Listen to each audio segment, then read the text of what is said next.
How's everybody doing today? All right. Well, we ate, we clapped, we shared some words and some stories. We've seen some great performances, but I'm here to talk a little bit about all of the stuff past the glitz and glamour of luncheon.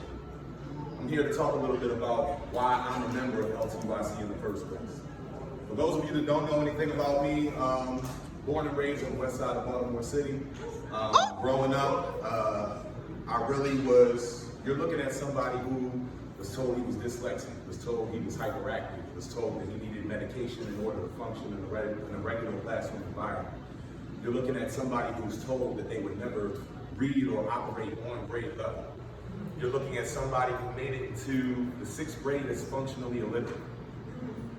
The arts were what saved me. As a student, as a person, after the death of my mother, arts became my therapy. After some time in college figuring myself out, arts became my major.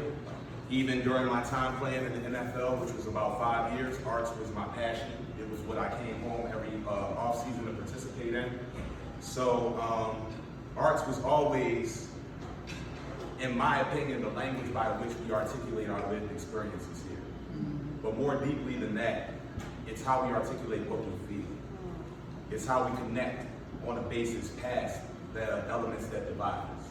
And that's something that our kids can't afford to have taken away. So when I came out and I was drafted into the NFL in 2009, my first assignment that I gave myself was, I had this crazy idea of using my foundation to bring the arts back into the public schools that it had been taken out of after budget cuts and all that kind of stuff.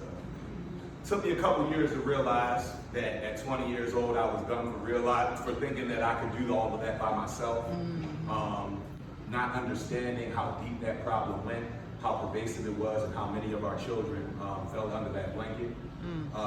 It took a long time for me to really understand what my lane in this thing was going to be.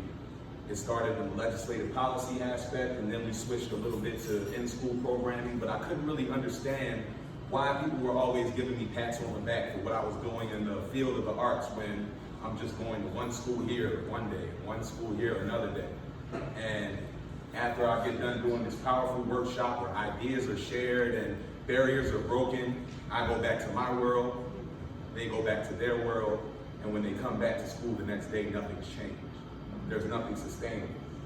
It was about that point in my life that God made me cross paths with Dana, with Dr. Brunson, with Lauren, with all of our heads of staff here at LTYC, and they took a chance on me and gave me an opportunity to go into the school environment that I wanted to change and to be the change that I wanted to see. To be the educator that I needed in elementary school and middle school in order to be the student that I turned into in my high school and college years. And we're going on, what, 4 years now with me being a part of the company, and since I've come in, we've been able to see over $150,000 total of funds that we have brought into the Baltimore City school system that we used during the winter when we had our heating crisis, and during the spring when we had 100-degree classrooms that teachers are trying to educate and students are trying to learn. We've seen resources and opportunities brought to our students that need them on a day-to-day basis, but more than anything, they've been able to see yet another example, and this is not just myself, this is everybody that you see here in LTYC paraphernalia that's a part of this company. They're able to see tangible ideas of what success really should look like.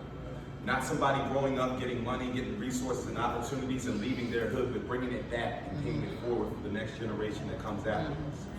That's the responsibility of not just me and every educator that's a member of LTYC, but it's a responsibility of everybody that's sitting here in this room. Oftentimes people ask me, Aaron, you're doing some great work, you're doing this, you're doing that. How can we support you? How can we help you? How can we further the work you're doing? And I tell them all the time, the answer is supporting organizations like LTYC. Because without us, our students miss not just an essential component of their educational process, but of their development as human beings. And if we're really looking to have the kind of impact that we want to have on generations to come, it's going to take every single person in this room. Your donations, your time, your passion, your dedication. You're looking at a kid, like I said, that grew up functionally illiterate until he was in middle school. And now that same kid, thanks to the opportunities that Dr. Brunson, Dana, and the rest of our staff have provided, has now written curriculum and syllabus, and now being taught in over 22 schools across the state of Baltimore. Impossible is nothing. Come on. And it's our responsibility to make sure that that's nothing for our kids as well. Thank you very much for listening.